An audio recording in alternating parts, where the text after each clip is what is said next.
అన్న ఐదేళ్లుగా జరిగిన విధ్వంసం చూసాము. గతంలో చివరికి స్పీకర్ తో సహా అది సమాధి అక్కడ మొత్తం అంతా ఎండిపోయింది, ఏమి లేదు అని చెప్పిన అప్పుడున్నటువంటి స్పీకర్ కానీ లేకపోతే మంత్రులు కానీ ఎమ్మెల్యేలు కానీ ఈ రోజు మళ్ళీ ఇంత కళకళలాడుతున్న అమరావతిని చూస్తుంటే ఏమనిపిస్తుంది? కూటమి ప్రభుత్వం అధికారంలోకి వచ్చాక అమరావతి అభివృద్ధి జరుగుతుంది అనుకుంటున్నారా? అభివృద్ధి శరవేగంగా జరుగుతుంది సార్.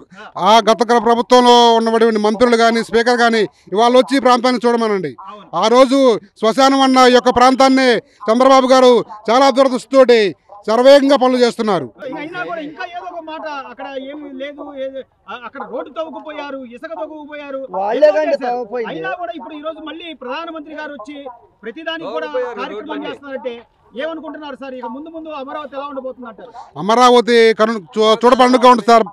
విద్యకు కానీ వైద్యానికి కానీ రైతులకు కానీ ఇప్పుడు రైతులందరూ ఆలోచించే పొలం ఇచ్చారు కదా సార్. ఏమీ లేకపోతే 33,000 ఎకరాలు ఒక చంద్రబాబు నాయుడు గారు నమ్మిచ్చారు కదా.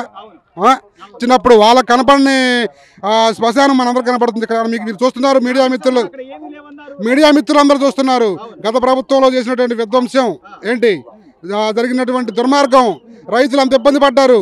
33,000 ఎకరాల పొలం స్వచ్ఛందంగా ఇచ్చి కూడా ప్రతి ఒక్క రైతు పోలీసులు చాలా దెబ్బలు తిన్నాడు. ప్రతి ఒక్కరిని ఏడిపించారు. వాళ్ళు అన్ని రోజులు దీక్ష చేసి వాళ్ళ ఉసురు తగిలే వాడు కొట్టుకొని జగన్మోహన్ రెడ్డి.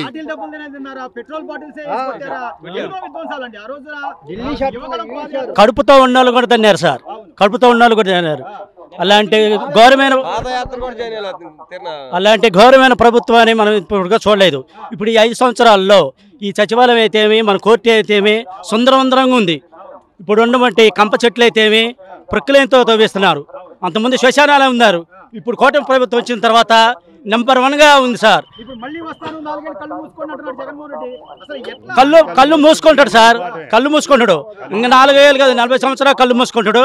కూటమి ప్రభుత్వం బీజేపీ జనసేన టీడీపీ కలిసి మంచి విజయాన్ని ఇంకా తోడ్పడుతుంది.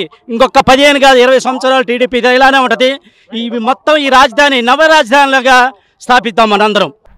ఈ రోజున ఉద్యోగాలకు కానీ లేకపోతే ఏదైనా పనులు చేసుకోవాలన్నా పక్క రాష్ట్రాలకు వెళ్ళాలి, పక్క ఊర్లకు వెళ్ళే పరిస్థితి. కానీ ఇక్కడ అమరావతి పనులు ప్రారంభమైన తర్వాత సుమారు 40-50 వేల మంది రోజు కార్మికులు ఇక్కడ వచ్చి పనిచేసే పరిస్థితి వచ్చింది.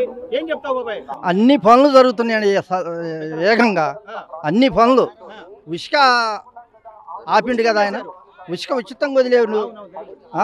అన్నీ సక్రంగా జరుగుతున్నాయండి, ఏం డోకా లేదు.